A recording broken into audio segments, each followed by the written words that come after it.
¿Ahí se escucha? Sí, ahí se escucha. Perfecto. Para que ahí justo están otros de... Buen día a todos ahí, Gustavo y Christopher. Vamos a esperar un ratito que se conecte algunas personas más. Ya somos 73, va 74 en este momento. Pero bueno, vamos a dar unos 5 o 10 minutos y comenzaremos, ¿no? Nos van a escuchar por ahí hablando algunas cosas con Majid hasta que empecemos. Podemos aprovechar, Majid, mientras tanto se conectan, a hablar lo del tema del petróleo. Sí, dame un segundo que... A ver, Dale. ahí está. Voy a conectar el audífono. Eliminar, dame de cuenta, voy a eliminar el mail, así no me entra nada. Salgo del mail. Salgo de WhatsApp. Perfecto. Pongo pantalla completa. Ahí está. Y voy a ver, déjame probar a ver si puedo poner la pantalla grande y sin que haya problema.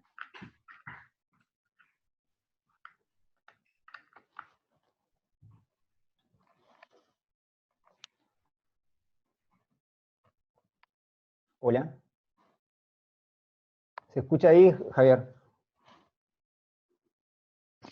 Se escucha, Mayet. Ah, perfecto. Está, porque yo estoy con claro, acabo de poner la pantalla grande porque el notebook tiene pantalla chica y así veo más. Bueno, empecemos. ¿Qué querías preguntarme? No, ahí Javier. mientras tanto se terminan de conectar, vamos a dar unos 5 minutos. No, te comentaba lo que pasó con el petróleo. Ah, hoy no vi nada. ¿Qué pasó? Ah, ¿no viste nada? No. Y prácticamente pasó a valer cero.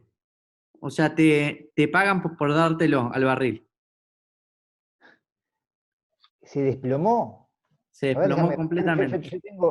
Estaba por comprar UCO, que no sé si sabés lo que es UCO. 1.30 y... ¡Ah! El UCO es el apalancado, es el índice apalancado de Ultra Crude Oil.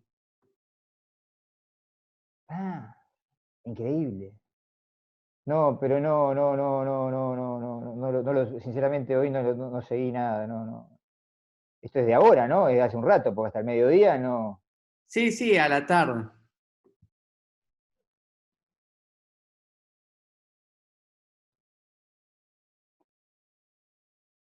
Qué increíble. Y acá, bueno, nos comenta también una Karina que está ahí escuchándonos que fue en un momento negativo también el valor del dólar.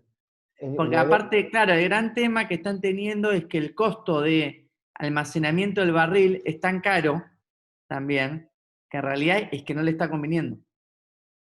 Claro, sí, cualquier cosa que produzcas, mismo, imagínate las aerolíneas que tienen que pagar hangares, o sea, el 95% de la flota estaba en el aire siempre, no estaba estacionada.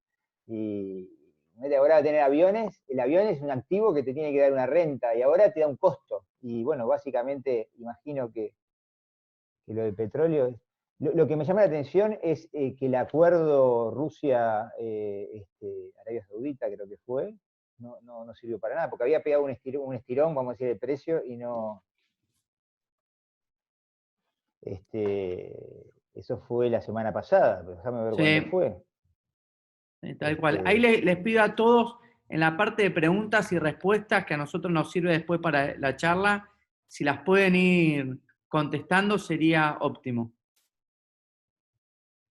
Las preguntas te llegan a ti, Valerie. ¿Y quiénes estamos acá ahora? A ver, participantes, ¿cuántos somos? Ya somos 103. Ah, pero ya estamos conectados todos. Sí, ya hay 103 conectados. Ah, buenísimo. Así que ahí, bueno, ahora en 3 minutos más ya comenzamos. Así que no, bueno, y ahora como todo, están la gente de los negros con la tumba, obviamente con el barril de petróleo, exactamente lo mismo. fue lo que se hizo.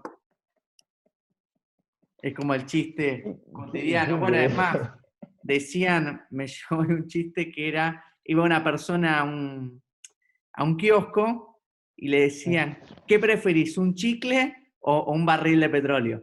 Como de vuelta. Sí, sí. Viste esas cosas, pero bueno. Increíble.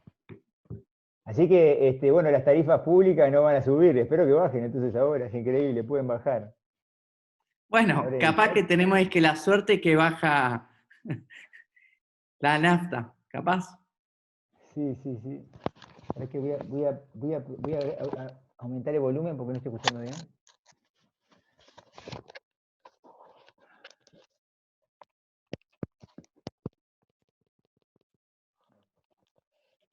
Bueno, Hola, acá hola, un ahora. poco lo que corrigen, que en general un poco lo que bajó fuerte fue el futuro de mayo, que es un poco lo que dice acá Fernando, uno de los participantes.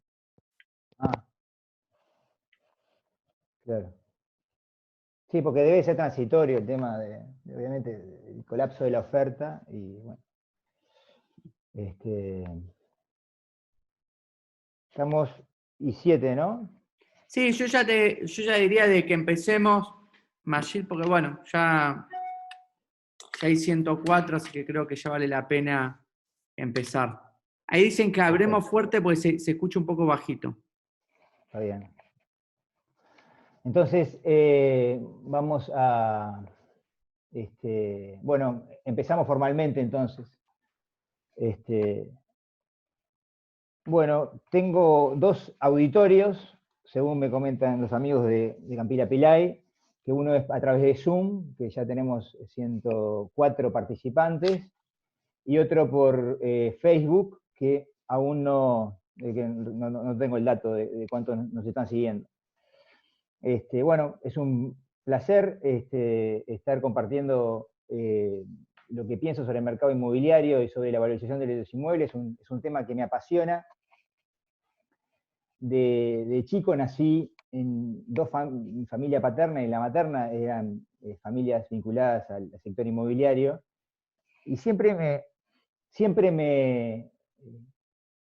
llamó la atención el por qué subían tanto los precios, generalmente subían los precios a través del tiempo. Siempre tuve bastante memoria y me acordaba de los precios de compra. Y bueno, después fui estudiando economía y el tema del valor, más allá de los inmuebles, o sea, de cómo los humanos nos importa el valor de las cosas, qué es lo que tiene valor y qué es lo que no tiene valor, también es otro tema que me fue interesando. Voy a empezar con la presentación. A ver, la voy a subir.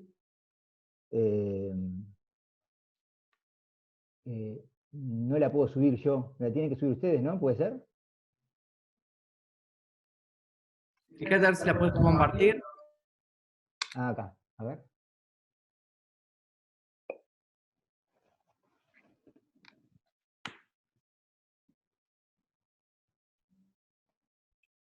Acá.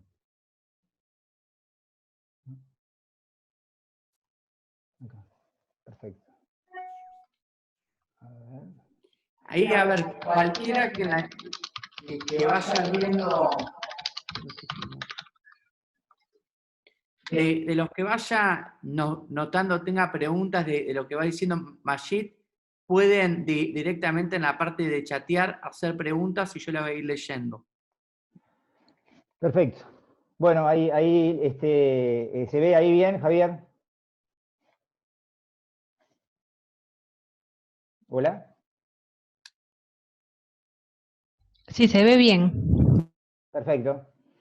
Bueno, la charla, como saben, es los inmuebles, la moneda del futuro. Acá yo estoy involucrando 3 aspectos en la charla. Uno es son los inmuebles, o sea, oferta y demanda de inmuebles. Voy a hablar de la moneda, de cómo la moneda, cuáles son las funciones de la moneda, y también del ahorro, básicamente. Esos son los tópicos. Cuando estoy hablando de precios, siempre estoy hablando de promedios. O sea, obviamente cuando yo sí digo la tierra aumenta de precio, estoy diciendo que aumenta en promedio. Hay tierras, o hay metros cuadrados, o hay depósitos, o hay terrenos que suben más que el promedio, hay otros que suben como el promedio, y hay otros que suben por debajo del promedio, y hay algunos que pueden caer de precio. Eso pasa en cualquier mercado y depende de muchísimas cosas. Pero siempre que estoy hablando de temas generales y de precios promedios. Bueno, la primera advertencia o disclaimer es que créanme que soy un optimista nato, siempre trato de ver el futuro con optimismo, y estoy convencido de que la crisis actual, por más que ahora Javier me comentaba del precio del petróleo y cualquier dificultad que se pueda tener, va a pasar. Esta crisis va a pasar como han pasado todas las demás. Y mi optimismo no es solamente un tema intuitivo, ni un tema emocional de mi cerebro, sino que se los voy a demostrar con una gráfica que es la siguiente. Esta gráfica, tiene en el eje de las ordenadas la población y el PBI per cápita, y en el de las abscisas tiene los años, que van desde el año 1000, obviamente, hasta el año 2020. Los humanos vivimos cada vez más, morimos cada vez menos al nacer, y tenemos, por lo menos desde el punto de vista de la accesibilidad de las cosas, cada vez más prosperidad. No es un término de felicidad, pero sí cada vez estamos mejor, en promedio. No quiere decir que acá de nuevo hayan habido 10.000 crisis, 10.000 pestes, haya gente que la haya pasado muy mal, empresas que se hayan fundido, pero en promedio la tendencia es creciente, y máxime después del siglo XVIII, que después vamos a ahondar en este tema.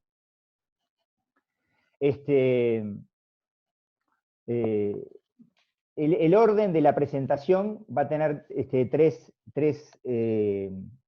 etapas. La primera voy a hablar y les voy a mencionar como una especie de cronograma histórico de tanto el valor, de cómo los humanos fuimos llegando al excedente y al valor. Después vamos a hablar nos metemos bien de lleno en los inmuebles, en la oferta y en la demanda, y después culminamos de por qué es una buena actitud o un buen hábito ahorrar en inmuebles. Vamos a un poco de historia, tanto del ahorro como de la inversión. Me remonto al año 6000 a.C., con el advenimiento de la agricultura. Recordemos que los humanos, antes de descubrir que podíamos modificar los vegetales y criar animales, vivíamos de la caza, de la recolección, y de la caza y la recolección se llamaba, y no existía el concepto de excedente. O sea, es recién con la agricultura y con la masificación de los humanos es que empezamos a tener excedente. ¿Por qué pongo la agricultura y por qué pongo la escritura? Es porque la escritura, que es la primera innovación o el primer software adelantado que tenemos, sirvió para administrar ese excedente. Teníamos más comida de la que necesitábamos. Y recién en esa época es que empieza a desfragmentarse la sociedad en diferentes estamentos sociales. Empezaron a aparecer los artesanos, los nobles, los reyes, los religiosos, y no todo el mundo tenía que trabajar para obtener el alimento, sino que al haber un excedente había una distribución de la población, que es la que conocemos actualmente, que no todo el mundo, es más, una fracción muy pequeña de la población siempre es la que produce los alimentos. Y en el 3000 a.C. aparece la primer moneda. Todos los científicos apuntan a que el molusco de Caurí, que es un molusco de China, es la primer moneda que la humanidad encuentra, y que tiene dos funciones importantísima. En realidad tiene tres, pero voy a atacar dos de las funciones de la moneda. Una es para intercambiar.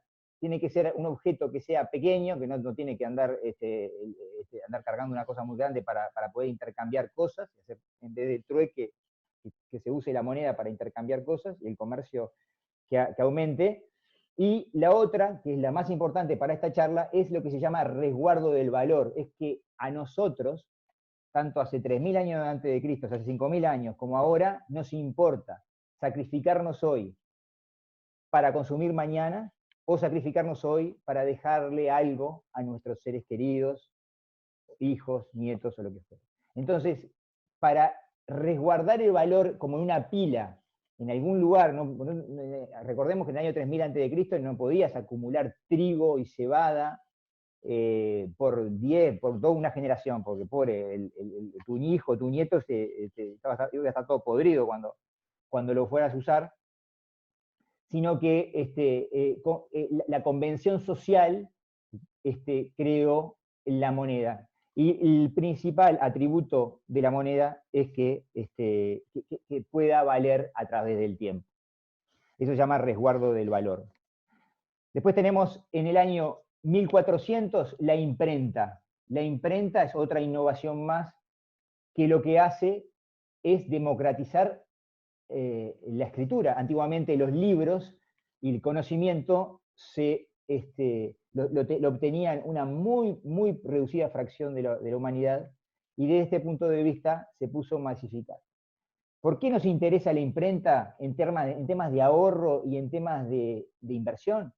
Es porque gracias a la imprenta, conjuntamente con el dinero que ya estaba creado, es que comienza lo que conocemos como la moneda fiduciaria. Se emite papel, o sea, el papel billete o el papel moneda nace con la imprenta, y obviamente con que todos sepamos leer qué es lo que dice, porque los billetes decían que eran representativos de una unidad que tenía valor finito. Generalmente era oro en esta época, que todos los billetes de papel referían a moneda, o sea, una persona, los que emitían eran los bancos, las personas iban con el billete a los bancos, y si querían llevarse el oro se lo llevaban, y si no, transaban, en vez de con lingote de oro, con moneda de oro, transaban y hacían comercio con los billetes. ¿Qué tiene que ver la revolución industrial? Es que sin la emisión fiduciaria no se podría haber financiado la revolución industrial. Y eso fue gracias a dos innovaciones, obviamente la banca comercial y la emisión monetaria. Los bancos empezaron a prestar dinero por encima del valor del oro depositado por los ahorristas. Eso se llama apalancamiento. Entonces, a medida que se fue, aumentando la disposición de crédito, las empresas empezaron a invertir y generaron en parte la revolución industrial. O sea que tenemos ya de la moneda oro, pasamos a la moneda billete, y el crédito, que en realidad el crédito es creer, o sea, es la confianza en el futuro, en que el futuro va a ser mejor. Entonces tenemos la revolución industrial. En la revolución industrial, hasta el año 1914-1945, que es el periodo que se llama entreguerras, es que la humanidad vive en esos 150 o 200 años una realidad donde la moneda estaba asociada a un patrón fijo, que era el oro, y obviamente en épocas de guerra, ya en la Primera Guerra Mundial, se empezaron a decretar lo que llaman las inconvertibilidades. Quiere decir que las personas no podían convertir en oro lo que decía el billete. Una cosa que me olvidé y que es importantísimo es que recién en el siglo XIX la humanidad empezó a conocer un virus nuevo, pero no era el COVID-19. Era un virus que se llama corrida bancaria o crisis financiera. Que nadie tenía los anticuerpos, ninguna empresa, ninguna familia, ninguna persona tenía los anticuerpos para combatir ese virus, que en realidad eran las corridas, que la corrida la desencadena es la desconfianza. Es cuando una persona o varias personas desconfían de un banco, van todos juntos a pedirle el oro que tienen los billetes que emitía, y los bancos se fundían. Lo peor de todo era que no solamente se fundía el banco ese, sino que provocaba un efecto en cadena que fundía a todo el sistema. Y de ahí es que la emisión monetaria, después de que se descubre el virus, haciendo la comparación con el actual, del virus de las corridas bancarias, es que los gobiernos, los estados nacionales se quedan con lo que se llama el monopolio de la emisión. Solamente pueden emitir billetes los estados. Y de esa forma mitigan la codicia eventual de algunos bancos que daban muchos créditos sin resguardo, y bueno, toda la institucionalidad bancaria fue creciendo, y lo más importante de esto es que la humanidad conoció las corridas y empezó a generar, empezó a inocularse de estos problemas. Entonces estábamos con la Segunda Guerra Mundial, la Primera y Segunda Guerra Mundial, que hay inconvertibilidad. En la Segunda Guerra Mundial, terminada la Segunda Guerra Mundial, todos los países se reúnen en lo que llaman los acuerdos de Bretton Woods. Bretton Woods es una ciudad de Estados Unidos, y básicamente tenían que decidir si volvían al patrón oro o no volvían al patrón oro, y lo que queda es que en el acuerdo de Bretton Woods lo importante es que Estados Unidos es el único garante de la moneda en oro, y todas las demás monedas, sea la peseta española, la lira italiana, el marco alemán, la libra esterlina, todas se referencian de forma fija, o sea, con tipo de cambio fijo, al dólar que tiene oro. Ya estamos, si me siguen el razonamiento, cada vez estamos derivando más el aspecto físico del concepto del valor. Cada vez nos vamos a cosas más intangibles. Entonces, esto que se llaman los acuerdos de Bretton Woods termina en 1971 con un decreto de Richard Nixon, presidente de Estados Unidos, en el cual declara la inconvertibilidad del dólar al oro, y es la realidad que conocemos hoy en día. Nosotros tenemos los dólares, los euros, los pesos argentinos, los pesos uruguayos, la moneda que tengamos, vale lo que quiere la gente que valga. Si todos no quieren tener una moneda, la moneda se deprecia. Si todo el mundo quiere esa moneda, la moneda se aprecia o se aumenta de valor. Yo creo ahí, Majid, lo que hablas de la moneda, el claro ejemplo, tenés dos extremos. Tenés por un lado el dólar billete, de lo que uno ve en todos lados, que todo el mundo lo quiere y lo valora, más allá que se emite, y bueno, y ya no está el patrón oro de respaldo, como estaba antes. Y por el otro extremo, tener el peso argentino, que cada vez la gente lo quiere menos. Claro, ahí hay una huida hay una huida de demanda. O sea, nadie quiere una moneda que va a perder valor, se llama huida de dinero. Y efectivamente, el problema es cuando todo el mundo huye del dinero en sí. Y ahora vamos a ver por qué. Bueno, y ahora estamos en la realidad actual. Después de la Segunda Guerra Mundial, estamos con los paradigmas que dominan la humanidad, que es el avance tecnológico, la ruptura de paradigmas familiares, paradigmas culturales, aparición de Internet. Y en este mundo, ¿qué objetos son escasos? La tierra y los recursos naturales, desde el punto de vista de bienes. O sea, ¿qué es lo que es escaso en el mundo y que todavía no se ha encontrado un sustituto? Ni la tierra, ni los recursos naturales, que son escasos. Y también hay otro tema que también a mí me gusta mucho, que es el talento humano, que es escaso, pero no se puede acumular. Yo siempre pongo el ejemplo. Si pudiésemos ahorrar en Messi, y Messi fuera buen jugador durante la eternidad, sería bueno ahorrar en Messi. El problema es que los humanos tenemos una época de auge y después, somos perecederos. Bueno, entonces... Ahí te hago una pregunta, Maggi. Sí. ¿Vos crees que en Uruguay hay escasez de tierra en Montevideo?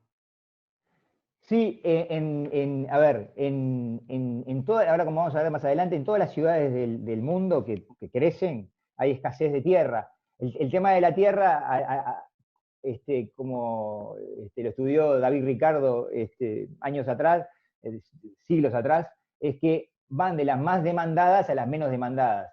Entonces, obviamente, lo que es escaso es tierra demandada. Generalmente la tierra en barrios o en zonas donde todo el mundo quiere tener una vivienda, son escasas, o si no son escasas, son carísimas. O sea, si hay, hay abundancia, es cara. Y obviamente hay tierras que son más baratas, pero es un tema de que todas las tierras en sí están correlacionadas. O sea, si sube una muy buena, sube la que no lo es tanto. Lo que pasa a veces con algunas tierras es que si hay intervenciones urbanísticas que afectan el valor de alguna zona, por que le pusieron una cárcel al lado, eso es lo que afecta el precio de determinada zona. Así como si te ponen un shopping al lado, te sube el precio, si te ponen una cárcel al lado, te ponen. Hablando de Punta Carretas, ¿no? Le sacaron una cárcel y le pusieron un shopping.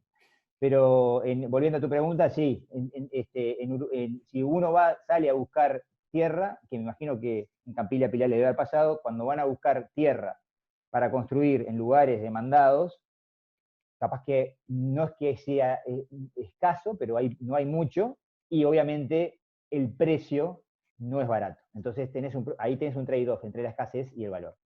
Sí, tal cual. A ver, uno encuentra y cada vez que vamos buscando tierra, porque nuestro objetivo es que el valor de lo que vamos a construir ahí arriba de la tierra se mantenga en el tiempo, por lo tanto buscamos que la ubicación sea buena, porque hay algo que todos los desarrolladores creo que están de acuerdo, o lo que buscan respaldo de metros cuadrados, es que hay algo clave que es ubicación, ubicación, ubicación, ¿no? Y lo definen así. Y la verdad que la tierra hoy, cuando uno se pone a buscar en Montevideo, la buena tierra en el lugar estratégico no hay tanto.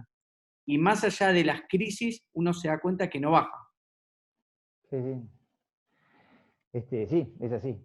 Ahora vamos a ver por qué pasa eso, Javier. ¿Cuál es la manera más eficiente? Ahí está, estábamos con el correlato de la moneda, cómo fue evolucionando. Entonces nos preguntamos, ¿cuál es la manera más eficiente de conservar el valor de forma intergeneracional? Si yo tengo un ahorro hoy y quiero dejarle algo mañana a mis futuras generaciones, ¿qué es lo que tengo que hacer? ¿Cómo buscar alternativas? Acá pongo de ahorro para que protegernos de la ley de Parkinson. No sé si todos saben, pero Parkinson es un científico británico que decía que por más que nosotros aumentemos de ingreso, los humanos en promedio, obviamente de nuevo con promedio, siempre que aumentamos de ingreso, tarde o temprano no nos alcanza el ingreso. O sea, siempre empezamos a gastar más. O sea, un mes nos sentimos más ricos porque nos subieron el sueldo, y al tiempo, al año o según qué gastador seamos, nos dimos cuenta que ya no nos alcanza. Y decimos, bueno, ¿cómo vivíamos antes con la mitad? Entonces, ¿cómo proteger el ahorro de esta ley? Yo siempre lo que sugiero es que se consuman cosas que a través del tiempo por lo menos mantengan el valor o aumenten el valor. ¿Por qué la acumulación de dinero en sí ha sido una opción, ¿por qué no ha sido una opción eficiente? Yo siempre hago un cuento de mi abuela, que mi abuela me regaló unos billetes que tenía guardado, los sacó de un ropero, yo era niño, y sacó una cantidad enorme. Yo soy nacido en el 75, y eso sería en el año 86, 87, había una inflación altísima en Uruguay, cerca del 100%. Eso lo sé ahora, cuando tenía 8 años no sabía ni lo que era la inflación, y sacó una cantidad de billetes. Yo pensé que era rico, y mi abuela me dio eso, que era lo que ella había guardado, y la verdad que me dio para comprarme unas galletitas y un poco más. Entonces, ¿por qué pasa eso de que si guardamos dinero no es una cosa eficiente? Para hablar de intergeneracionalmente, no capaz que doy para mañana, que puede ser una buena opción, pero si uno quiere resguardar el valor en el tiempo, no es una opción. Entonces vamos a atacar el punto de monopolio de emisión monetaria y endeudamiento de las naciones. Aquí tenemos lo que se conoce como base monetaria, que es la cantidad de emisión que hacen los gobiernos. Acá les puse la base, espero que se vea ahí, a ver si pongo el puntero para que, color de la punta, puntero láser, ahí está. Aquí, el quiebre, aquí, como ven, la oferta monetaria en Estados Unidos, este gráfico va de 1960, crece a una tasa constante, pero creciente e importante, y aquí en el año, créanme que es el año 2008, si no se ve muy bien, es la crisis de Lehman Brothers, la crisis financiera global, que se financió básicamente con mayor deuda y mayor emisión. Y aquí tenemos como que si el que tenía dólares al final terminó financiando las malas jugadas que hicieron algunos antes de la crisis. O sea, se multiplicó por 4. Todos los países hacen lo mismo. Generalmente los problemas que tienen de déficit o de problemas endógenos, si pueden emitir más, emiten, y además que generan en el corto plazo una cosa muy buena, que es que abaratan la moneda, se abaratan las exportaciones, exportás más. Entonces, hasta que es eficiente desde el punto de vista social. ¿A quién es el olvidado acá? El olvidado es el que tiene plata, como mi abuela, que guardó dinero, y que la guardó en billetes, y que tarde o temprano se vio que no servía para nada lo que se había sacrificado. Esta es la gráfica de la Unión Europea, y esta es la gráfica de la Unión Europea, que pasa exactamente lo mismo. Después fíjate tenemos, ahí, sí. Majid, lo que es la confianza también, porque más allá que la base monetaria haya aumentado tanto, no se disparó la inflación en la misma magnitud. Si hubieran hecho lo mismo en Uruguay o en Argentina de esa magnitud de incremento, bueno. Claro, está bueno lo que decís, Javier, porque vos sabés que yo siempre lo digo, eso como cuando engordás. Bueno, vos siempre fuiste flaco, creo. Pero para que no...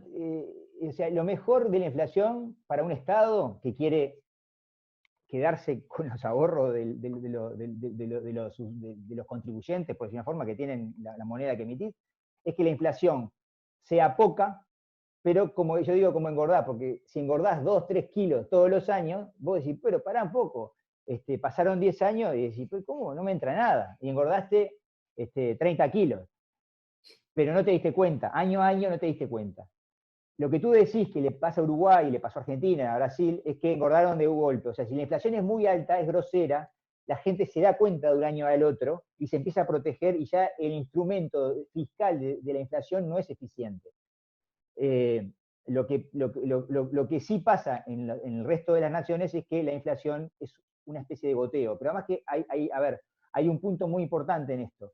No nos olvidemos que la inflación que tú estás diciendo es el IPC, es el índice de precio de consumo, no incorpora activos. Y acá estamos hablando de inmuebles. Acá no hay, en la canasta de consumo de la inflación no está un inmueble.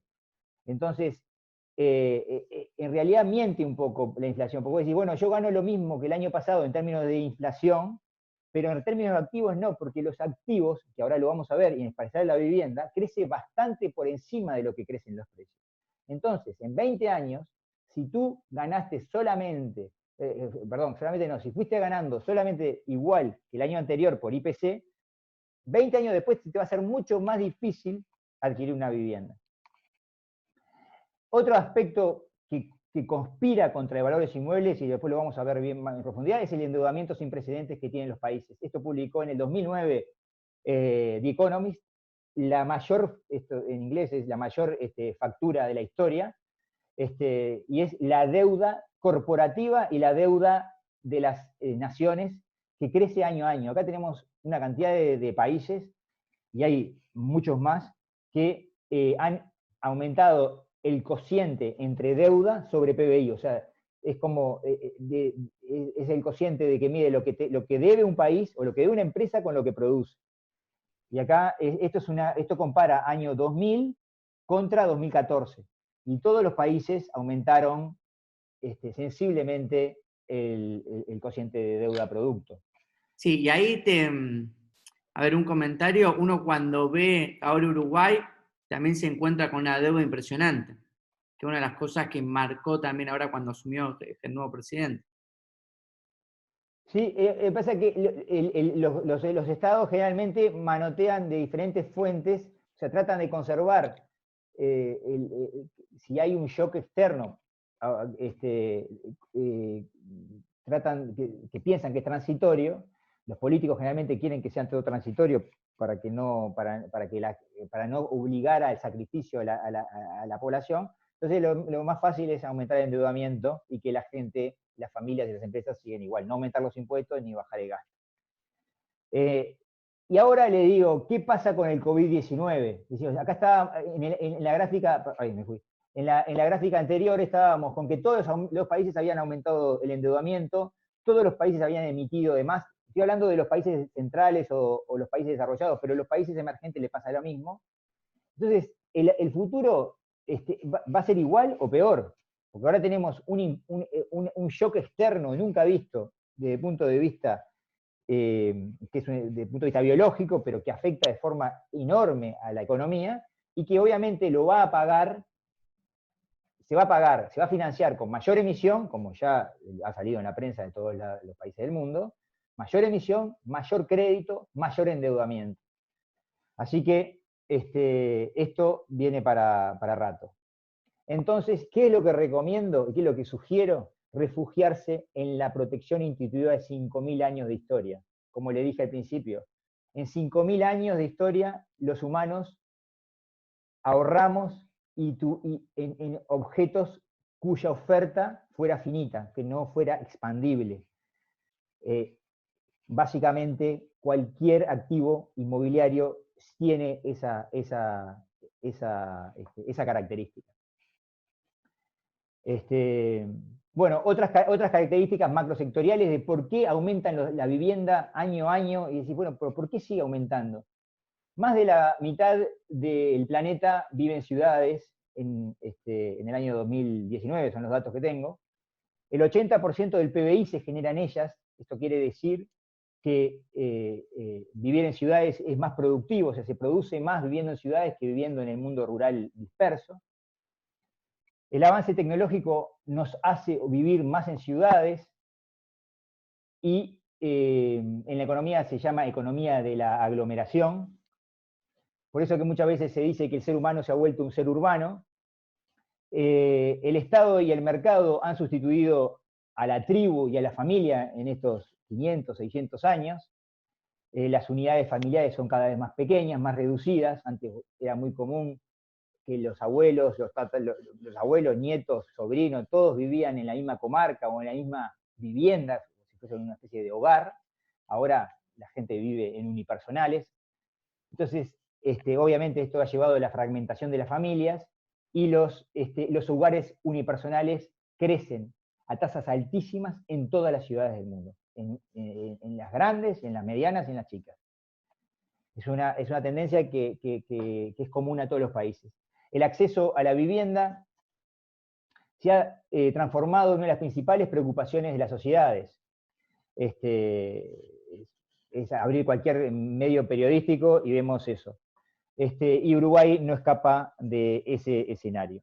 Aquí les voy a mostrar el crecimiento. Esto es un paper de hace muy poco, del año 2012, publicado por la revista The Economist, en el cual describe el precio de la vivienda en las principales ciudades del mundo en términos reales. O sea, acá está descontada la inflación. Y como vemos, la vivienda subía y bajaba en lo que es el siglo XIX, y a partir de la década de 50, que es lo que yo remarqué al principio con la crisis, con los acuerdos de Bretton Woods, es que empieza a crecer y se multiplicó por 3 en términos reales en 50, en 60 años en la mayoría de las ciudades del mundo. Entonces decís, bueno, pero ¿por qué crece tanto? ¿Qué es lo que está pasando? Entonces ahora le voy a decir por qué es hasta intuitivo pensar que crece la vivienda y que va a seguir creciendo. Tenemos, primero es mostrarles el crecimiento de la población en el mundo. Acá tengo un gráfico del año 1500 hasta el año 2020, donde tenemos varios hitos históricos, pero como verán, siempre creciendo la humanidad. para no ir tan lejos, en el año 1900 éramos 2.000 millones de personas, y en el año 2019 o 2020 estamos en 7.500 o 7.200 millones de personas. Nos multiplicamos por 3 o por 3 y pico en nada más que 100 años. A esto le Ahí te hago sumamos una otra pregunta, cosa. Sí. Majid. ¿Considerás que en Uruguay se replica esto, que el valor de los inmuebles ha subido en todo este tiempo? Porque viste que siempre está esa sensación de que está caro. Sí, sí, generalmente todos piensan que, en realidad, los inmuebles en Uruguay, pero en realidad pasa en casi todos los países de emergentes, los inmuebles suben todos los años. Y después tienen un colapso macroeconómico que no es que bajan los inmuebles porque bajan, sino que lo que pasa es que se funde el país. Entonces tenés crisis financiera, inconvertibilidad, corralito, default, lo que fuera. Cuando se funde el país es que bajan los precios. Y en la memoria colectiva de todos nosotros, nos acordamos solamente de eso, de que bajó en el 82, bajó en el 2002 y bajó en el 65. En el 65 hubo crisis financiera, en 1965, estoy hablando de Uruguay, ¿no? En el año 1982 hubo crisis financiera y se fundieron no sé cuántos bancos. En el año 2002 la mayoría se recordará. Entonces es curioso porque en realidad es verdad que en esos años caen los precios, pero al poco tiempo, al año, a los 2 años, a los 3, 4 años, vuelven a la misma tendencia y la superan.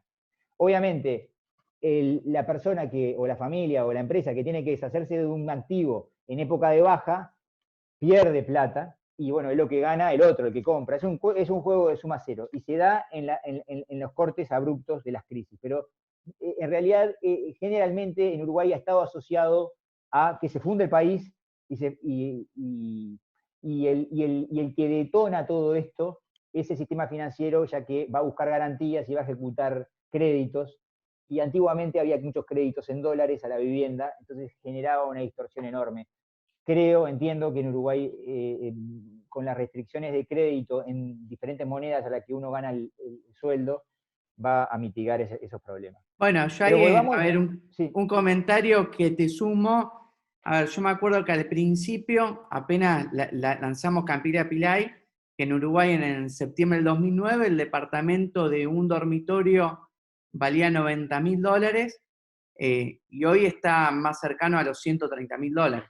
Y cuando lo miro en pesos uruguayos, que es la moneda en realidad que la gente está ahorrando en nuestro sistema, más allá que se respalda sobre un inmueble en dólares, la cuota aumentó, o sea, el valor en pesos del costo constructivo fue casi un 200% contra una inflación acumulada en el mismo periodo de un 130%.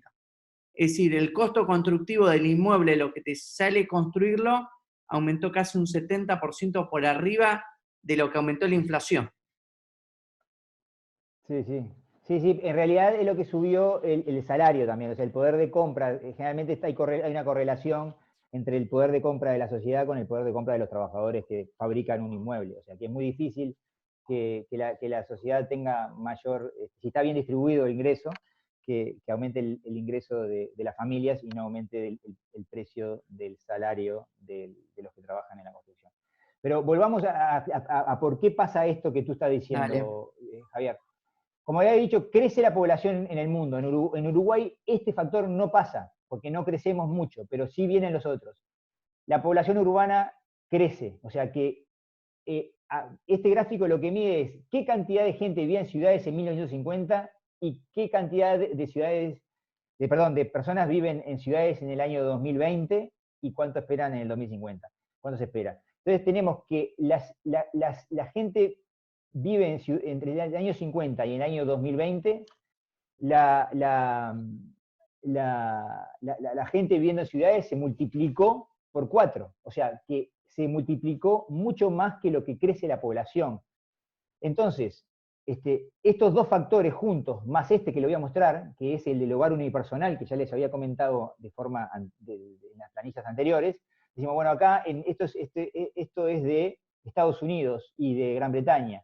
¿Qué cantidad de los hogares viven en un hogar unipersonal o de 2 personas? Acá tenemos el 29% vive en una vivienda de una persona sola, el 35% de la población vive en una vivienda de 2 personas, 16% de 3 personas.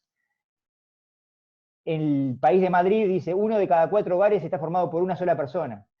En Uruguay es el país de la región que tiene más hogares unipersonales. El 23% de los hogares es unipersonal. Entonces, tenemos que por un lado la población crece en el mundo. Por otro lado, crece la gente que va a vivir a ciudades. O sea, el medio rural se queda sin gente, se va quedando con menos gente, y las ciudades con más gente. Y además hay más viviendas unipersonales, entonces hay mayor demanda por unidad de vivienda. Si antes había una familia, como yo le dije, vivía el abuelo, los hijos, los primos y los nietos, había una demanda por una vivienda. Pero si están todos separados, hay tantas viviendas como personas hay una familia. Entonces tenemos, a su vez, una demanda por fragmentación del hogar.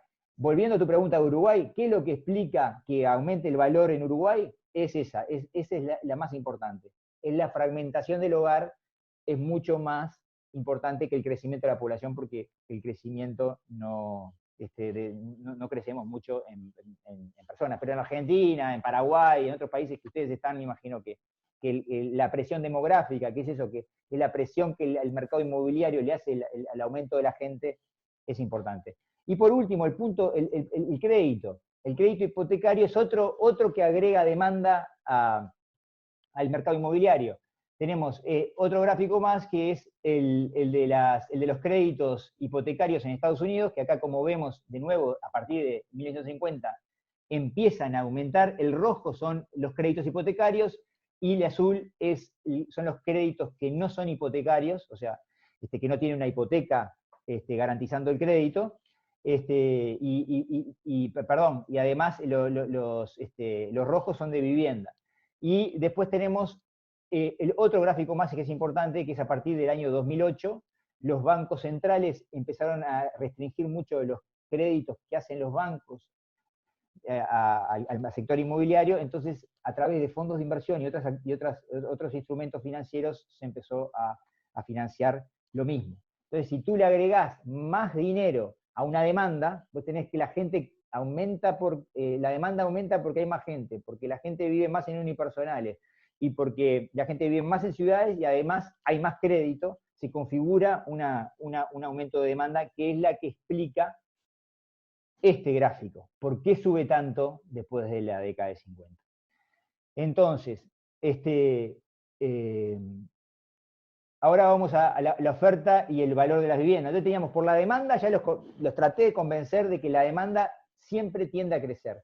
¿Y qué pasa con la oferta de la vivienda? Este gráfico también que publiqué de Economist es muy bueno, y que muestra es la cantidad de viviendas cada 1000 personas que se hacen en las ciudades, en promedio, siempre estamos en promedio. Y vemos cómo bajan. Entonces tenemos una demanda que crece y una oferta de vivienda que baja. Generalmente, ¿por qué bajan la oferta de vivienda? Y es como tú preguntabas, Javier, antes. Baja la cantidad porque en realidad hay una cantidad de requisitos urbanísticos y normativos que no dejan producir vivienda en escala y en altura. Generalmente las comisiones de barrio, o mismo los reguladores de las intendencias, o los gobiernos, que hacen política pública urbanística, no quieren expandir la oferta de vivienda. Entonces, como la gente quiere vivir en un lugar, no la dejan vivir ahí porque no hay oferta, o la oferta es carísima, no aumenta la oferta porque no la permiten, se configura el desfasaje de precios. Y decir, bueno, entonces, yo soy el único que me di cuenta de que los inmuebles aumentan de precio, o vos, Javier, que estás en el mercado siempre. No, todo el planeta sabe que los inmuebles son un activo importante. Y ahora vuelvo con otro gráfico que a mí me encanta, que refiere al valor de todo el mundo distribuido en diferentes activos. O sea, es decir, bueno, de todo el valor, o todas las inversiones que hay en el mundo, ¿cómo se distribuyen? Y tenemos la vivienda residencial, que es la mayor, o sea, el mayor activo que hay en la humanidad. Activo, o sea, ¿cómo se calcula esto? Es por la cantidad del precio de mercado por la cantidad de metros cuadrados producidos. Tenemos que la mayor cantidad de activos en el mundo son de vivienda. La segunda es deuda securitizada, es deuda empresarial o deuda de los estados. La tercera es equities. Equities son acciones, cuando uno invierte en una empresa de forma accionaria, básicamente, que entras en participación de una empresa. La cuarta es la propiedad comercial, o sea, volvemos a un inmueble, pero esto es comercio. La primera era la vivienda, la segunda es comercios, esto es oficinas, logística, comercios. La quinta, la forestación y la tierra agrícola. Volvemos a los inmuebles. Y por último, todo el dinero minado, todo el oro minado alguna vez, o sea, si multiplicamos el precio de ahora del oro por la cantidad de oro que alguna vez fue minado, vemos cómo, si sumamos que es inmobiliario, más el cuarto que es inmobiliario, más el quinto que es inmobiliario, tenemos más del 60% de los activos mundiales destinados a los inmuebles. Eso es hoy, eso es ahora. Y una cosa muy importante que es para filosofar ya, es en el siglo XVII y en el siglo XVIII, los activos más importantes que había era la tierra, pero agrícola, obviamente no era la vivienda, o sea, lo más importante era la tierra agrícola, y otra cosa muy importante era el valor de los esclavos, o sea, existía la esclavitud y la maquinaria que se usaba para producir era comprando esclavos. Entonces, el patrimonio, el stock de valor que había en el siglo XVII, antes de la Revolución Industrial, antes de la Revolución Industrial fuerte, era tierra y esclavos, que era la fuerza de maquinaria, por decir una forma. A partir de la Revolución Industrial, el valor va a las fábricas, o sea, sigue estando en la tierra agrícola, que es la fuente de alimento, pero se va a todo lo que produce la Revolución Industrial, las fábricas, la maquinaria, el avance tecnológico, etc. ¿Y qué es lo que pasa ahora? Que eso es una conjetura. Ahora, ¿qué es lo más importante que tienen las naciones? El talento humano. Es el activo más importante, es el que hace mover la rueda, es el talento. ¿Cuál es la inversión más importante del humano? Es su vivienda, es su vivienda uno, su vivienda de afuera, pero básicamente su unidad de activo es la vivienda. Y otra forma de medir todos los inmuebles que hay en el mundo con respecto a cuánto dinero hay en el mundo, dinero físico, contante y tonante, sea en caja de ahorro, sea emitido por las naciones, es el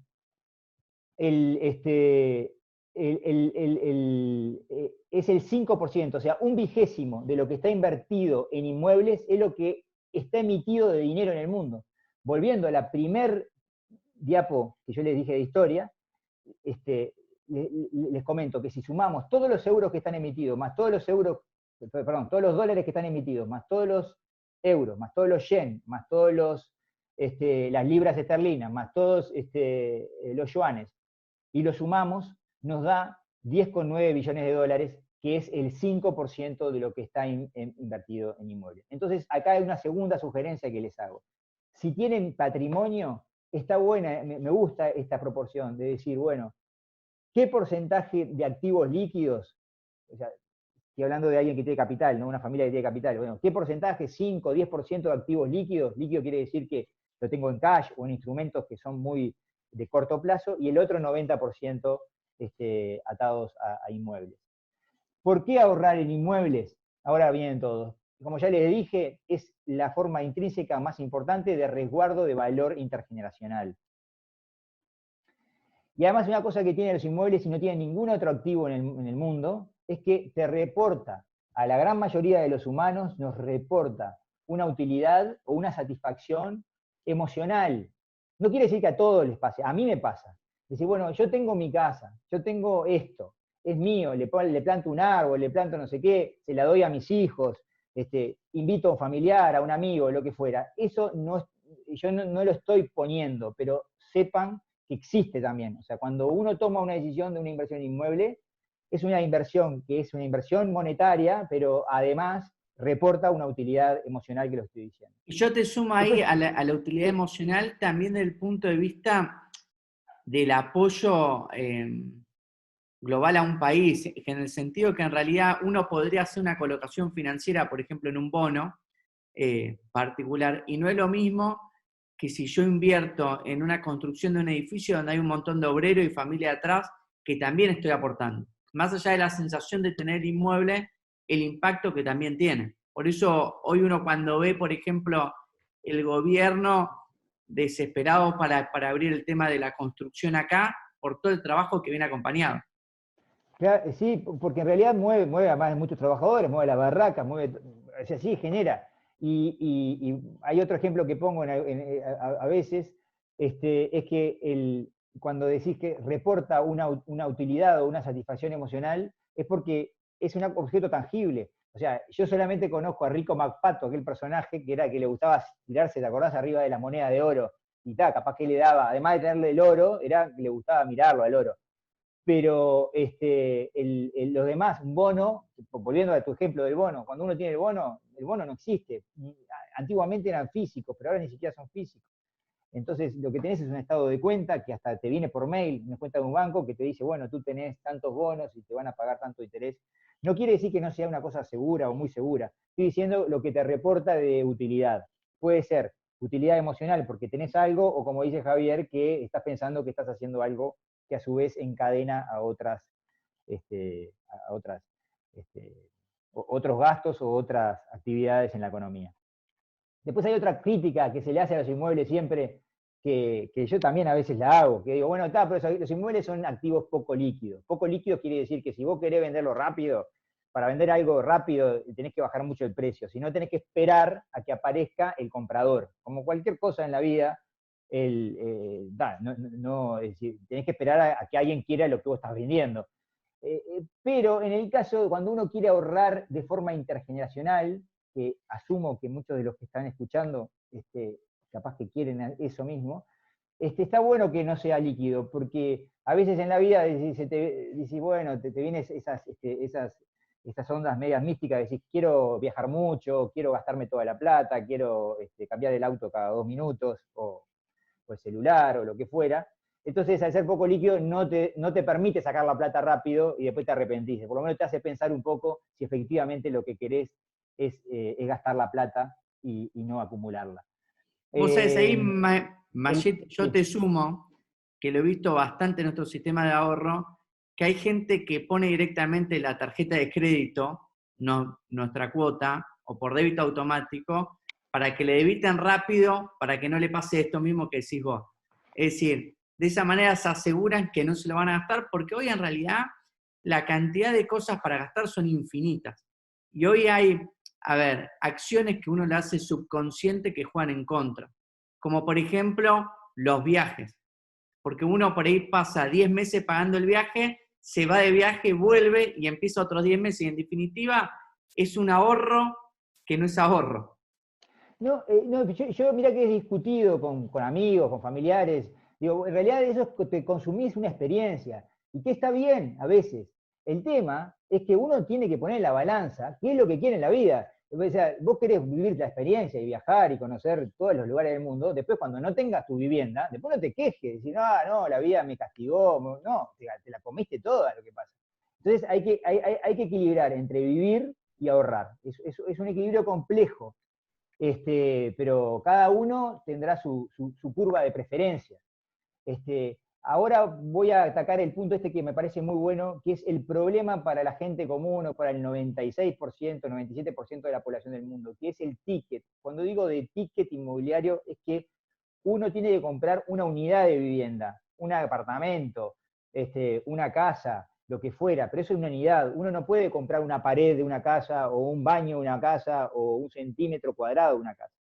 Entonces, el esfuerzo, el sacrificio que tiene que hacer una persona o una familia es sin stock de capital. Claro, si te la regala tu padre o alguien pensó en vos, es muy fácil. Pero si nadie pensó en vos y no tenés stock de capital, o no querés pedirle favores a nadie en la familia, te cuesta mucho cerrar llegar al 100% del ticket, del valor. Entonces, a mí siempre me pareció muy interesante la innovación de Pillay, en ese sentido, en que fomenta una actitud que a mí, por lo menos, me parece buena, que es el de ahorrar. Antiguamente estaba el ahorro del banco hipotecario, que en realidad es obligarse a ahorrar en realidad el banco hipotecario era, vos ponías plata y te daban un crédito. En realidad vos estabas ahorrando para sacar un crédito, que era para un inmueble. En este caso vos ahorrás para un inmueble específico, no es para un crédito. Pero básicamente es eso. Es importante lograr, y hay una cosa que también, si no sé las edades que me están escuchando, tanto por Zoom o por Facebook, que si tienen la oportunidad de generar ingresos de forma joven, en la edad temprana de la vida, a los 20 años, 21 años, yo doy clase en facultad hace 21 años ya, Facultad de Economía, y he tenido muchísimos alumnos, y algunos que le va muy bien ya de forma temprana, y enseguida les compran el auto, y yo muchas veces le digo, ¿por qué en vez de comprar el auto no ahorrás un poco? Porque si uno empieza a ahorrar para la vivienda, cuanto antes se empiece a ahorrar para la vivienda, más fácil le es obtenerla. Es bastante de perogrullo lo que digo, pero bueno, es así. Lo que muchas veces pasa es que los humanos, la gente, las personas, llegamos recién cuando tenemos un hijo, a 30 y pico, 30 y largos años, 40 años, decimos, no quiero pagar más alquiler, me quiero comprar una casa. Y bueno, pero si no ahorraste de entre los 20 y los 40, que no tenías hijos, ahora que tenés hijos, tenés ganas de ahorrar, es casi imposible. Entonces es una carrera de atrás, es un tema de educación y que por lo menos yo acá, ya que me dan un espacio, lo trato de decir, ahorrar y cuanto antes, mejor. Y bueno, ¿por qué ahorrar en los inmuebles? Los drivers, o sea, quiere decir lo que hace aumentar la demanda, que es que la gente vive más en ciudades, y que la gente vive más en espacios de vivienda cada vez más chicos, se acentuará en el futuro. Que los gobiernos van a seguir emitiendo y se van a endeudar hasta que no le dé, lo van a seguir haciendo porque son incentivos políticos. A ningún político le sirve decir con franqueza, no tenemos dinero, tienen que ahorrar, no tienen que divertirse, no tienen que salir tanto. Ningún político le va a decir, prefieren esconder ese problema, emitir de más o endeudarse. Eso envilece la moneda, envilece tus ahorros monetarios y aprecia los inmuebles. Recordemos que cuando sube de precio un inmueble, no es que suba de precio el inmueble, sino que la moneda baja de valor. Acuérdense de eso. Entonces, todas las acciones de los gobiernos que van en sentido de emitir más dinero y de endeudarse más, recuerden que siempre hacen subir los inmuebles. Capaz que no es instantáneo, pero al año, a los 2 años pasa eso. Mirá, y una cosa que es tecnológica. Sí. A ver, creo que hay un claro ejemplo, como ha pasado en muchas de las crisis. Por ahí en Argentina se ve más, pero hubo, por ejemplo, y esto es retomarte un poco en la historia, pero hubo un momento en que, por ejemplo, una Renault Fuego te valía casi igual que un departamento en Argentina. Sí. Y hubo gente que vendía sus casas para colocarla en el sistema financiero por las tasas enormes, y cuando se daba cuenta, después no podía comprar esa casa de nuevo. Y esto pasó varias veces en Argentina. Y ahora, recientemente, en el 2018, que no pasó mucho, hubo gente que vendió las casas porque te encontrabas con una tasa en el banco del 50%. La gente decía, bueno, esto es un golazo, el dólar está planchado. Y de golpe, cuando terminó el año, con todos los vaivenes que venía atrás, no se podía comprar la casa, porque en realidad el valor del inmueble en dólares, que era un poco lo que general se mantiene, no baja. Sí, es así. Y además que hay otro tema con el tema de los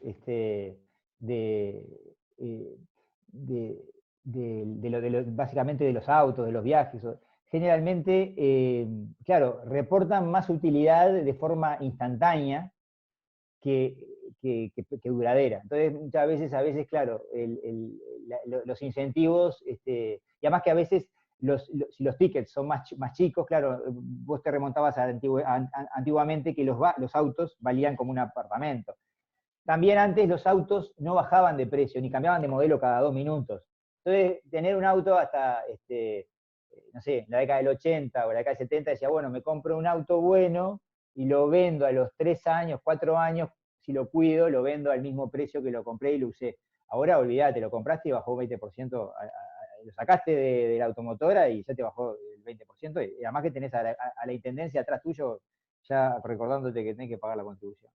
Entonces, lo último de esta diapo es que no parece haber sustituto alguno para el suelo, para edificar una vivienda. O sea, uno no puede decir, bueno, yo mi casa lo voy a no ser que todo el mundo quiera vivir en una casa rodante, o que la gente quiera vivir en un barco, pero no hay para poner una vivienda en el espacio, en el aire. O sea, todos tenemos que ir a una vivienda que esté arriba del suelo. Y básicamente el suelo es lo más, los suelos, y básicamente en ciudad, ¿no? A ver si no me olvidé de algo. No.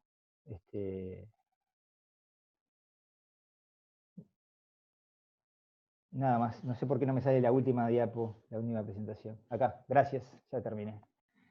Bueno, ahí allí tenemos un par de... Dame un segundo que tenía una diapo, que ahora que me dijiste lo de los precios en Uruguay, Sí. que la voy a agregar ahora para mostrarle a los que están todavía escuchando, que es, a ver cómo... ahí está. Que es... Bueno, yo voy, mientras tanto va buscando eso, sí. Yo voy por ahí leyendo cosas que han surgido ahora y que han hecho preguntas durante este tiempo. Una es, ¿qué perspectiva de interés de inversión ves del consumidor argentino en Uruguay? ¿No? Esta fue una de las preguntas que están haciendo. Yo creo que ahí, a ver, es bastante complejo. Te vuelvo a hacer, dice, ¿qué perspectivas de interés de inversión ves del consumidor argentino en Uruguay? Sí. Ahí, bueno, me animo un poco a contestar, estando en las dos orillas, siendo argentino y teniendo hijas uruguayas y 10 años acá, que están en los dos lados. Y viniste a emprender acá, además. Y vine a emprender acá. A ver, yo creo que la situación hoy del argentino para invertir en Uruguay, primero creo que por un refugio de valor, ¿no? El inmueble en general en Uruguay se va a mantener, pero probablemente por más tiempo constante, porque en Uruguay, en Argentina, con la crisis que probablemente venga, puede tener alguna sacudida. El segundo tema por el cual creo que el argentino puede seguir viendo interesante Uruguay tiene que ver con la rentabilidad sobre el inmueble. Hoy en Argentina está totalmente muerto, como para decirlo de una manera, la rentabilidad que te da el alquiler sobre el inmueble. Es más, el motivo por el cual se sigue invirtiendo en inmuebles es por el refugio, que es un poco esto que veníamos hablando. El único tema ahí es que no se sabe qué aspecto va a tener o qué implicancia todo el tema impositivo del gobierno con respecto a las inversiones en el exterior, que bueno, eso puede tener un impacto o hacer dudar un poco, ¿no? Pero cuando uno mira la cantidad de gente que invirtió en el exterior, más allá de los blanqueos y todo, de los argentinos, prácticamente nadie lo trajo de vuelta. Entonces te reafirma que, bueno, yo creo que va a haber un interés, sumado a que hay medidas del gobierno, etcétera, que creo que van a incentivar, del gobierno uruguayo, a incentivar que gente invierta. Sí, en realidad, yo volviendo a lo histórico, a mí me cuesta pensar que la demanda argentina en inmuebles se detenga o no siga creciendo. En tendencia ha crecido en los últimos, no sé, o sea, desde la década del 40, en realidad está asociado bastante a la inestabilidad política y económica de Argentina, y los argentinos, lo que yo veo es que, además de sentirse como en casa, tanto en cualquier parte del Uruguay, pero particularmente con los inmuebles en Colonia, en Montevideo o en Punta del Este, o en algún otro balneario, pero ahí volviendo a las utilidades, ¿no? Son utilidades que son emocionales y son económicas. Las económicas tienen una base de plata y una base de reglas claras y reglas que se cumplen a través de los años, y eso queda en la memoria colectiva de los argentinos. Y en lo emocional es que les gusta venir. O sea, tenemos, no sé, creo que 1 millón de turistas, no sé si turistas o gente o argentinos que vienen todos los años. Estamos en 3 millones, 3 millones 400, tenemos 1 millón de argentinos. Entonces es una demanda que por más obviamente que se va a enlentecer cuando se conspire para que los argentinos no quieran, no quieran invertir en Uruguay, o se va a fomentar si los gobiernos le dan más beneficios. Pero es una cosa que va a perdurar. Sí, yo ahí sumo lo último para pasar al resto de las preguntas. Yo creo que parte mucho también cómo analizar la inversión en Uruguay. Yo veo que por ahí en otro sistema de ahorro muchos me preguntan, bueno, pero ¿por qué no construyen en Punta del Este? Una de las preguntas que más he recibido, por ahí sobre todo de argentinos. Y un poco lo que yo le hago ver es que en realidad nosotros lo que buscamos es hacer productos que sean fáciles de alquilar y de vender y que se mantengan en el tiempo. A ver, hay en lugares que son de balneario específico que dependés exclusivamente de la temporada, ¿no? Entonces, vos en Montevideo por lo menos te vas a asegurar un alquiler durante todo el año o es más fácil. Salvo que en Punta del Este te alejes más a lo que tiene que ver con Maldonado y con otro tipo de mercado. Sí, sí, no, está bien, sí, sí, sí. Sí, sí. Además que hay un tema de cuando uno tiene un inmueble para alquilar, perdón, para una vivienda de alquiler, en una zona que hay exceso de demanda, generalmente el alquiler con respecto a la propiedad es más alto. En lugares donde hay mucha oferta, por ejemplo en los balnearios, más en particular en Punta del Este, donde hay muchísima más oferta de la que la gente va, a no ser los primeros 15 días de enero, ahí el alquiler, y además que también hay un tema impositivo, ¿no? Como se considera que los inmuebles a veces en balnearios altos son muy elásticos al ingreso, quiere decir que las comunas se fondean con impuestos, tienen mucho impuesto, entonces a veces para alquilar se complejiza un poco porque, claro, si tenés un inmueble que tenés que pagar los impuestos todo el año para alquilarlo bien en 20 días, o 1 mes o 2 meses, es más complicado. Después, mira, otra de las preguntas que nos hicieron durante la charla era si pensamos que esta pandemia en general va a generar una mayor dispersión de la población viviendo fuera de las ciudades, gracias al teletrabajo, la tecnología, y si podría variar la demanda en los centros urbanos.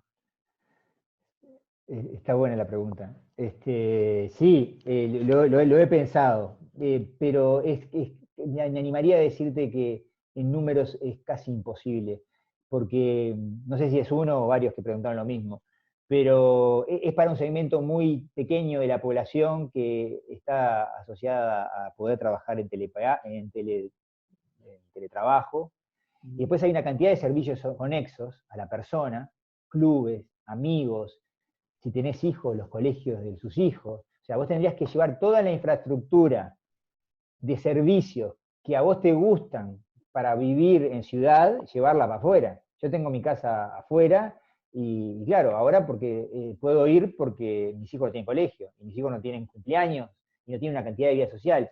Entonces, esa pregunta que el oyente hace, y está bien, porque, a mí me pareció interesante, es bastante compleja de proyectarla, porque tenés que cambiar una cantidad hay que cambiar una cantidad de características o de paradigmas sociales que ahora, o sea, uno piensa, pero la gente no va a ir al club, no va a los cumpleaños. Entonces imagínate si todo un colegio, vamos a seguir con los niños, si todos los colegios, todos viven en lugares diferentes del país, y después vas a hacer un cumpleaños, que hacen un cumpleaños también por Zoom, van a hacer un cumpleaños por Zoom, o vas a ir al club por Zoom, vas a sociabilizarte.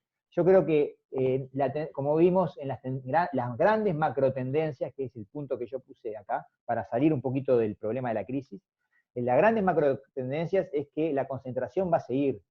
Obviamente que las pestes o los virus estos aparecen por eso mismo, porque vivimos aglomerados.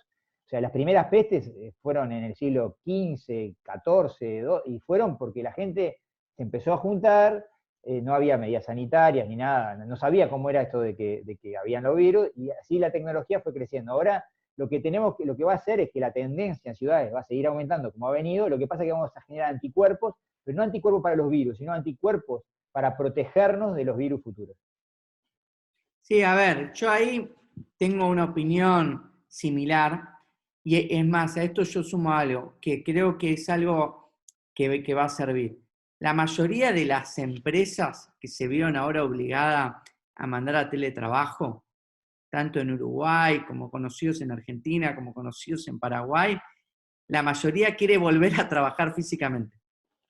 Sí, sí, sí. Entonces, creo que es un fenómeno que no es para cualquiera. Entonces creo que ahí está un poco el punto también con respecto a esa pregunta. Te voy a otras preguntas que nos fueron haciendo. Y acá las voy a unir un poco. Nos manifiestan si creemos que es esperable que producto de la pandemia en general, los precios caigan como en el 2002, 82 o en el 65. Y por el otro lado, si este desplome de los mercados financieros va a hacer que la gente se vuelque realmente en el mercado de real estate. Está buena, muy buena pregunta. Son dos preguntas. Una pregunta. La primera pregunta, me cuesta creer que bajen los inmuebles. A ver, en promedio, volviendo, que haya alguien que esté necesitado y necesite vender y lo baje, sí, pero que sea general, no. Y voy a explicar por qué.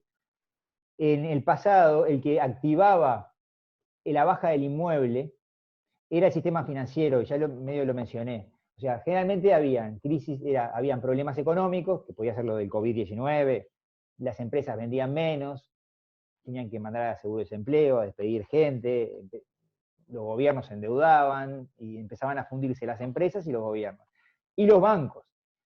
Entonces, generalmente la gente no se deshace del inmueble, empieza a sacar del club a los hijos, cambia del colegio privado, lo manda a la escuela pública, no sé, el auto en vez de pagar garage no paga más garage, vende el auto. Vos generalmente vas haciendo una cantidad de decisiones que vas protegiendo tu vivienda, o una vivienda, porque obviamente siempre hablando de promedio.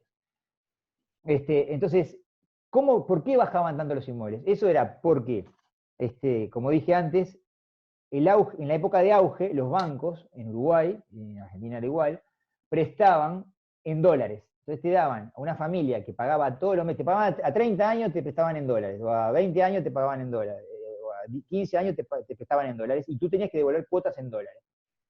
Entonces con el dólar se aumentaba el 100% y vos no podías hacer frente a la cuota.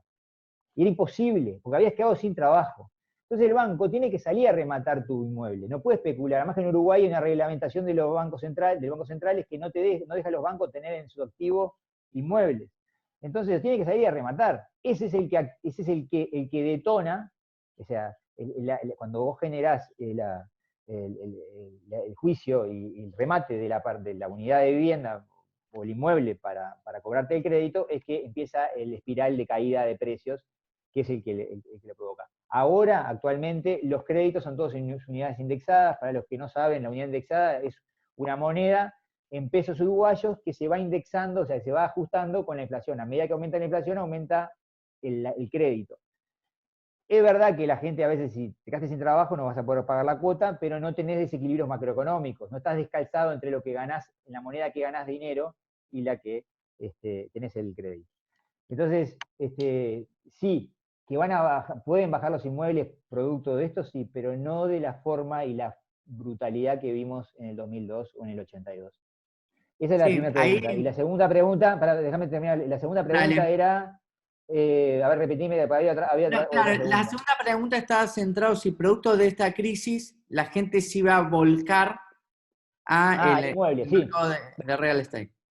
A ver, estoy convencido en el mundo y en Uruguay que si los mecanismos de ajuste de la crisis son iguales que lo de Lehman Brothers, o sea, que los pasó en el 2008, que es darle a la matraca de dinero, aumentar el endeudamiento y envilecer la moneda, capaz que no es el año que viene, capaz que no es dentro de 2 años, o capaz que retro de 5. Eso es un tema de que los ajustes no sabes cuándo se van a dar. Pero obviamente que los inmuebles van a subir, porque la demanda va a ser creciente, y obviamente los bancos van a seguir dando créditos, porque como dije, los bancos van a seguir dando créditos, y más si las tasas como actualmente están en valores cero. Estoy hablando en el mundo. En Uruguay el tema del crédito es diferente. Generalmente es más caro, hay menos ahorro y hay menos llegada del sistema financiero a la gente común para prestarle plata. Sí, ahí, bueno, viene un poco también ligado porque hay varias preguntas que están relacionadas con el momento, si es el momento ideal o no para comprar.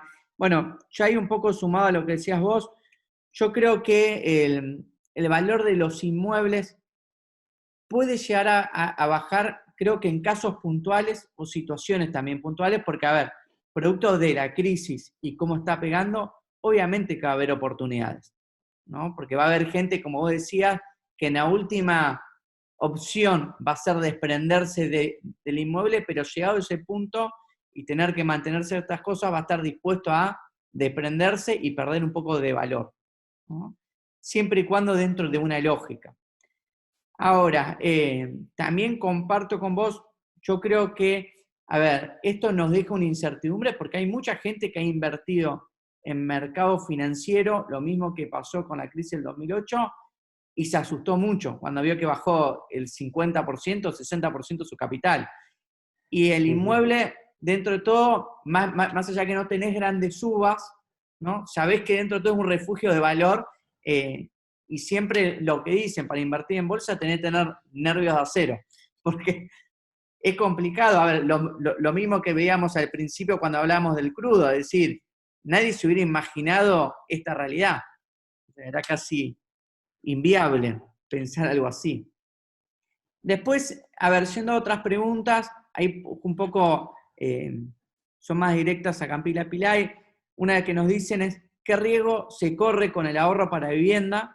Como las propuestas de Campila Pilay, ¿no? Esta es una de las preguntas que nos hacen. A ver, yo creo que un producto como el de Campila Pilay, tenés dos grandes fortalezas en una situación como la actual. La primera es que la cuota es en pesos, ¿no? Entonces, sobre un inmueble en dólares. Cuando uno analiza hoy el valor de la cuota en dólares ha bajado, pero el valor del inmueble que nosotros construimos, que en general nos centramos que sea fácil de alquilar y fácil de vender al final del proceso cuando la gente obtiene el inmueble, asegura que tenga su valor en el tiempo.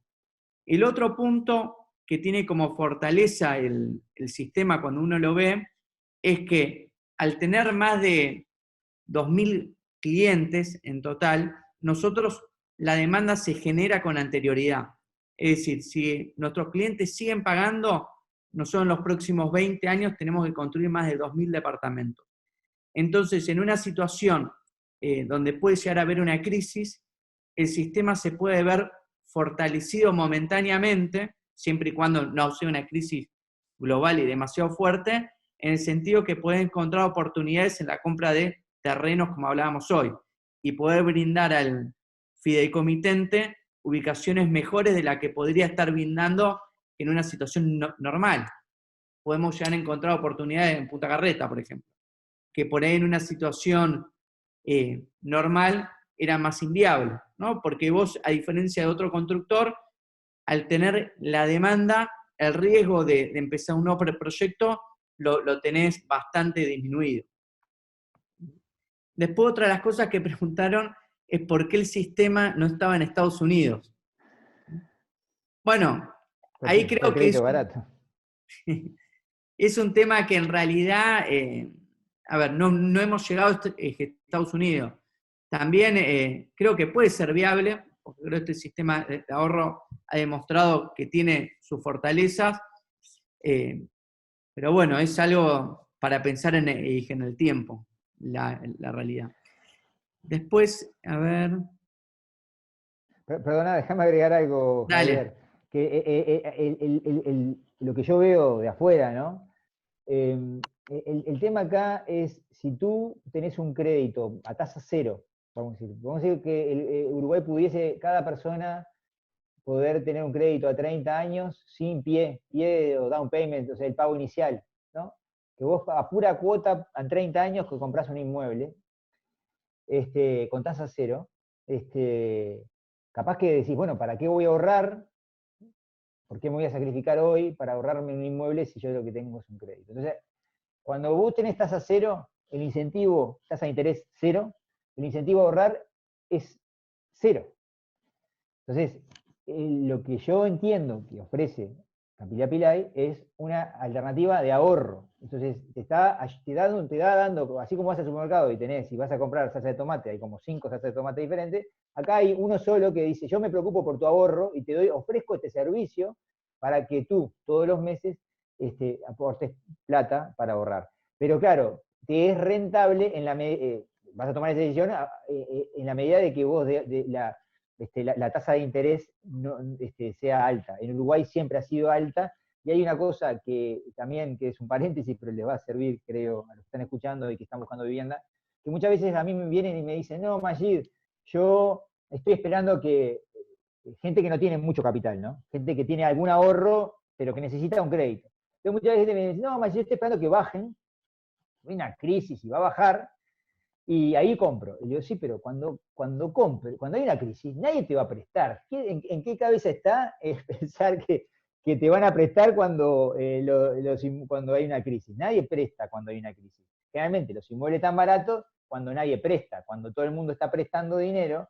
Entonces, para la gente que no tiene acceso, que se le dificulta el acceso al capital, está media presa, no puede andar especulando que si yo bajo, el que puede especular y puede comprar barato es el que tiene todo el valor del ticket en la mano, que dice, bueno, yo me da por un apartamento de un dormitorio, especulo, porque capaz me compro uno de 2 dormitorios, me compro 2 de 1, pero tengo que esperar a que se dé la baja de inmueble y rezar porque la plata que tengo ahorrada no esté en un banco que se funda, que como le dije, generalmente estaba asociada el banco al sector inmobiliario.